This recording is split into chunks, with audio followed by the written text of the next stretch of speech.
Honda ADV 160, demo ng dealer. Sa Yamaha. Tapos may kulang pa tayo na. Tapos ito naman. Ito sa number 1, pwede kayo magpa-service sa lahat ng branches ng premium bikes. Kahit nasa probinsya kayo, pwede kayo magpa-service. Ito yung Q-Con, no? Ito yung tinatanong nyo ng Q-Con. Bali magpapa-service kayo sa pinakamalapit natin dito sa Rizal, Brookside, Cainta, Rizal. Tapos sa Cainta, Rizal. Anong pangalan po? Premium bikes din po.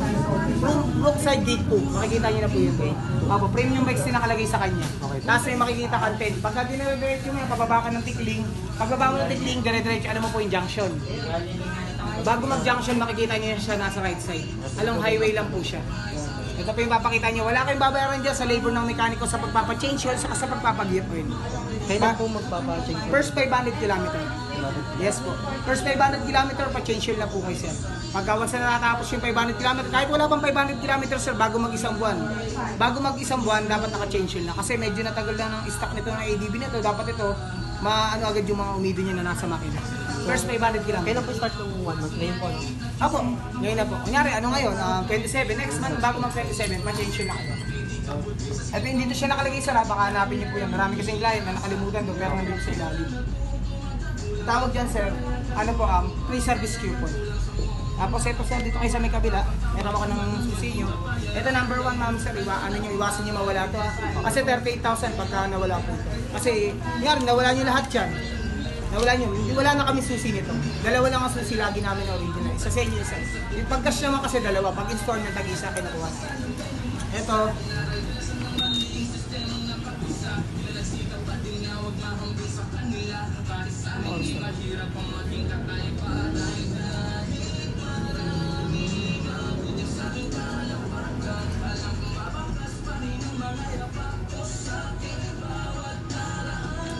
hindi ko kabisado masyado ito eh. Lalo ako. Kaya ang ginagawa ko dito, pagka ina-explain ko na yung mga basic niya, yung mga oras, para ano, tapos ito, pinapaano ko na sa YouTube yung mga client. Wala kasi si ano eh. Yan, 349. ito na ano ko. Hindi ko talaga kabisado ito. 49.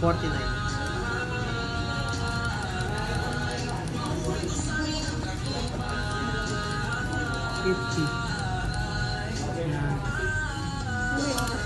Yes ma'am, may oras yan. Tapos makikita nyo na dyan. Yan ang kinagandahan dyan ma'am. Number 1 na hinahanap ng motor ngayon, ADB NMAX. Yan. Tapos ito sa pagka-once na kunyari, ito na may mga per kilometer natin. Yan, yung mga per kilometer natin. Yan, A or B. Ito kasi sir, ito hindi ko masyadong ano to, kabisado. Pero yan naman kasi ito, average count. Kunyari, papunta kayo doon, magkano ilan yung liter na nagas na nagamit nyo. Tapos pag bini nyo naman siya, pabalik. Pag B, pabalik. Bali yan, di naman yan. Bali sa mga... Apo, ano lang naman yan sir, kunyari, may pupuntahan kayong lugar. Yan, lalagay nyo dyan sa A. Sa average count kung ilan yung tinatakbo ng motor nyo po. Kunyari, tumakbo kayo ng ano, ng Pasig, ilang litro ba yung nagbawas sa inyo?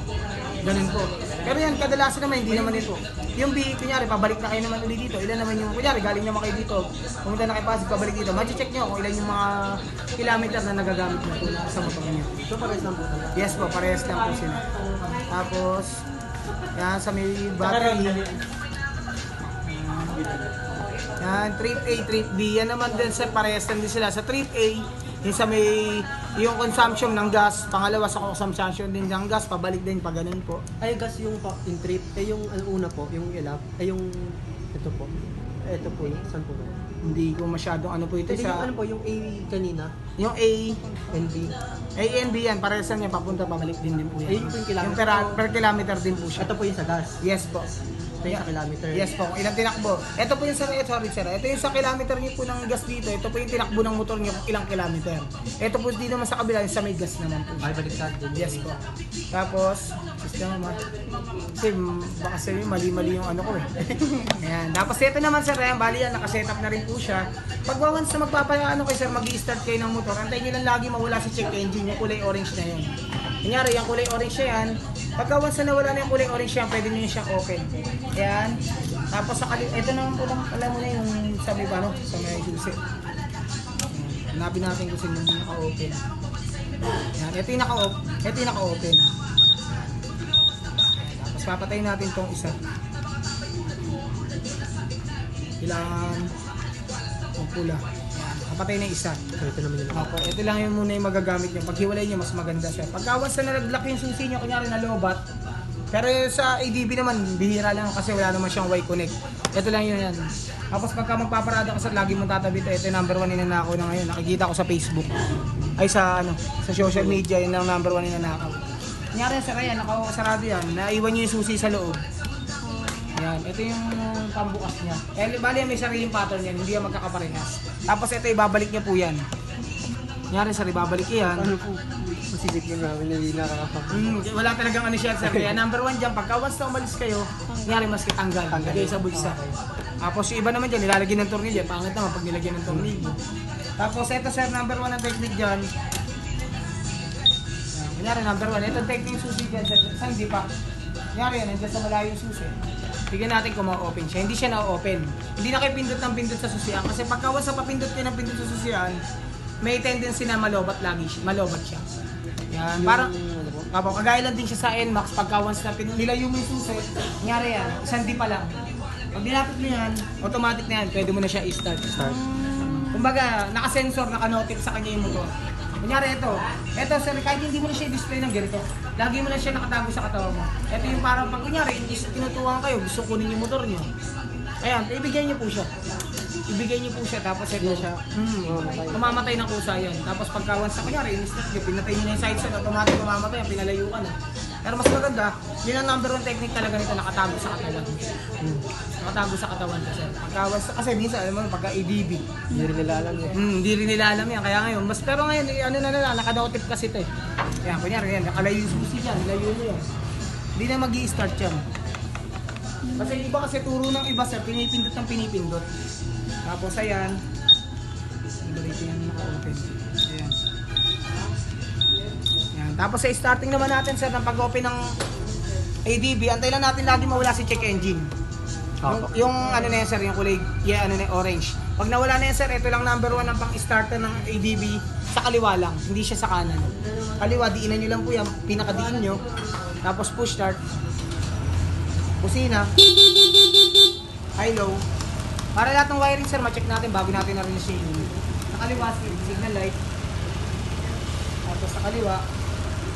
Tapos sa kanan. Mas maganda sir, painitin muna bago natin siya pala ng kanan. Tapos sir, ito naman yung sa may hazard niya sir. Yan, hazard niya, ito lang yung pula naman. Kunyari yan, hazard. Ano po yung pula? AJ, Diasit. Sa emergency stop. Yung ano po, idling stop niya. Emergency stop signal. Yung light po, emergency stop. Yung ito po, brake light. Brake up, mabilis lang yung preno, tsaka lang. Hindi po, kahit mag-preno ka lang ng konti. Tingnan, patay natin yan sir. Kung kaya nyo dito sa may susi magpatay, kasi dito na, pag kaya naka-side sa automatic yung mamamatay. Yung idling po. Idling stop, ito naman po yun. Sa idling stop, dapat naka-A. Pag tumatakbo ka na malayo, kunyari traffic, lagay nyo sa A, mamamatay ng kusa yung motor nyo. Pag na-detect niya na umaandar kayo, tapos pa-stop siya, hindi na kayo magpo-push start ng ganun. Lagi lang, ito lang gagawin nyo, silinyador lang. Kaparehas kayo ni Pasio sa kanito. Pagka once na namatay yung motor, ano po, kaya namatay sa stoplight, hindi na kayo magpo-push start, ito lang gagamitin. Silinyador ng konti, under na yun, automatic. Pero pag kaya nyo ng ganun, automatic yan, patayin nyo off. Pag kaya nyo ng ganun na namamatay ang kayo sa daan, kasi may client akong ganyan, pinuntahan ko talaga sa Angono. Sir, namamatay-matay yung motor, sira. Ayun ang sabi ko sa kanya, na baka naka-idling stop ano na yun, medyo may edad na. Talagang pinuntahan ko kasi nakahawa ko, nawagi daw namamatayan siya. Hindi niya, kasi sa cellphone lang kami, hindi niya makakita yung hindi pala na-explain ng mekaniko namin. Yan, dapat dyan, pag gusto niyo ng namamatay-matay yung motor niyo, pag sa traffic, A niyo po. Pero pag kaya yung ganun, i-off niyo po yung A na yun, automatic. Tapos yung brake light, harap likod, sa kaliwa, sa kanan. Tapos testing natin sir, kung nalalak din siya sa kanan. Ayan. Ang advantage niya sir sa Honda, yung mga Honda sir, kaliwa kanan yung paglalak ng motor. Yan, sa kaliwa. Tapos, open natin sa kanan. Tapos sa pagpapatay naman natin siya sir, ito. Yari, magpaparada na kayo ng gabi para mas safe talaga kayo, para mas secure kayo na nakalak yung motor nyo. Ito lang po, yung sa susi. I-click lang po. Long press. Long press. Yan. Yan. Naka-automatic na yan. Tapos pagka nilapit mo yung susi niya sir, hindi na-under yan kasi hindi nyo pa napipindot to. Pag on po, long press din. Long press, magi-green. Pagka mapag-off, red. Tapos yan. Balik nyo lang po ulit. Tapos sa pagkawan sa naguguluhan kaysa sa explanation ko kasi medyo hindi ko kabisado yung ADB, sa YouTube mas maganda para talagang clear na clear po.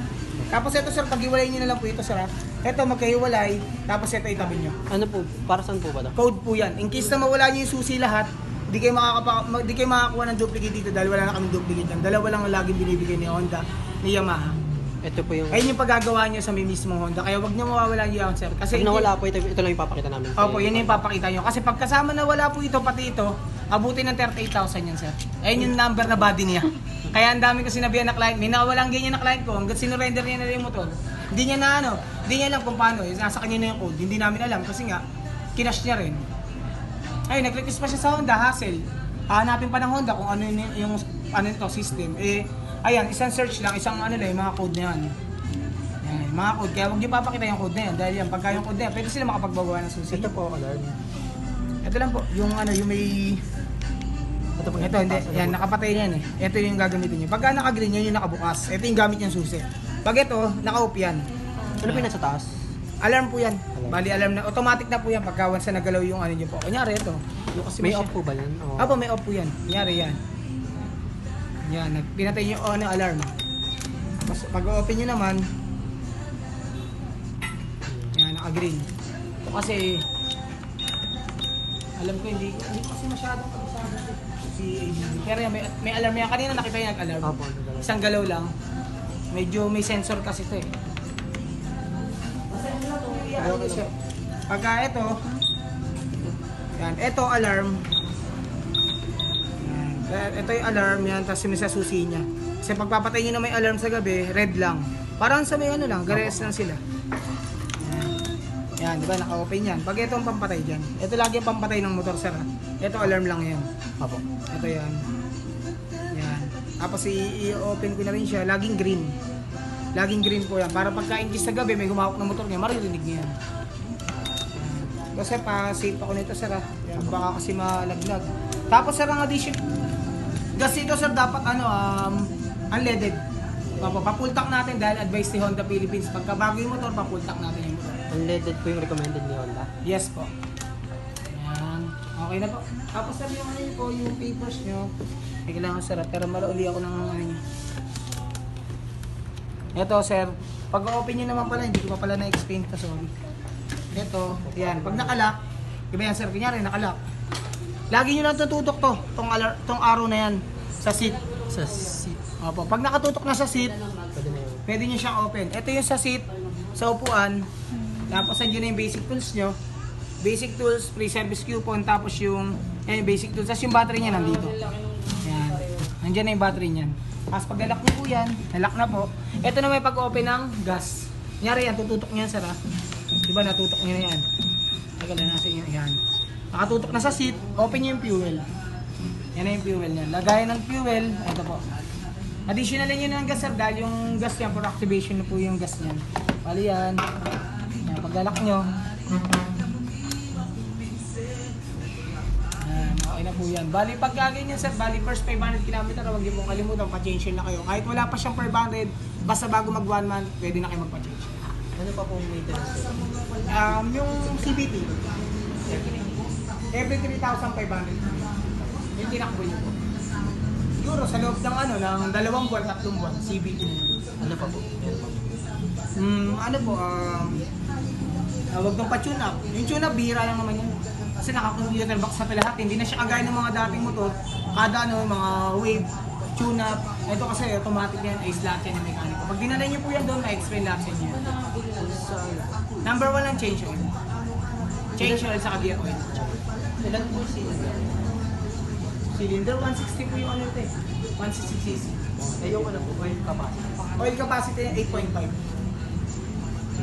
Opo, parang 8 liters.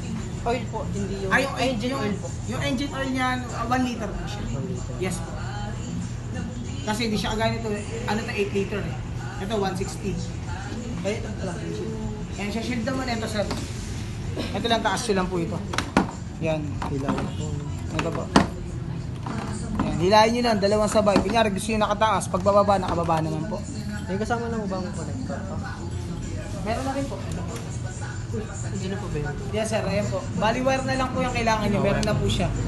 Meron na po siya sa charger. Bali si Honda kasi meron na, nakafix na siya. Automatic, hindi na siya natatanggal. Si Yamaha kasi tinatanggal, binabalik pa yun. Sa akin tinatanggal, binabalik pa yun. Hindi na rin po yun. Yung sa warranty po. Sa warranty po, 1 year warranty po. Ang sakop ng warranty is engine only. Hindi kasama yung mga consumable, yung mga brake pad, gulong, battery, side mirror. Yes Engine po. po. Yes Hindi po. kasama yung wire? Kasama po yun. Engine and wire. Opo, bali yung hindi kasama yung mga consumable parts. Opo, bali yan kasi nakadepende yan sa paggamit ng client. Pwede ka mag-tap, huwag lang magpuputol. Mawawala kasi yung yung warranty sa po. Pwede sa, po mag-tap? Mag-tap. Opo, magdikit ng wag lang magpuputol ng Para matap. Yes po. Pagka mas maganda nito sa paggagawa niyo sa mismong Honda shop, huwag kayo magpapagawa sa mga shop muna. Kasi maintenance ito na doon pa mismo sa kay Honda. Papakita niyo lang po yung clip. Sige sir, ayusin ko na rin yung sa inyo po. Yan, pagka sir, may tanong kayo, pwede nyo na sa YouTube. Ano pa po yung tanong niyo? May traction control po ba? Wala po siyang traction control system. Hindi siya kagaya ng kay kay Yamaha. Yung naka-ABS, non-ABS. Yung pagkawas sa tumakbo kayo, nakahagop siya pataas. Ay, yung likod po walang ABS, no? ABS po yan parehas. Ay, harap likod? Yes po yung gulong niya. Kumbaga yung traction control system, yun po yung pinapatay. Yun yung tinatanggal. Yan, automatic naman yan sir. Pagka once na nagpreno ka dito, automatic yan nagsasabay. Kino-control niya. Kunyari, hindi ka pwedeng dyan sir. Hindi ka pwedeng kunyari pagka pinreno mong biglaan yan, automatic yan nagsasabay yan. Hindi siya yung kagaya na pag pinreno mo yung harapan, magi-slide. Yan po yung kinagandaan sa ABS. Yes po. Ma'am, okay na po ba ma'am? Okay na rin sa resibo sir.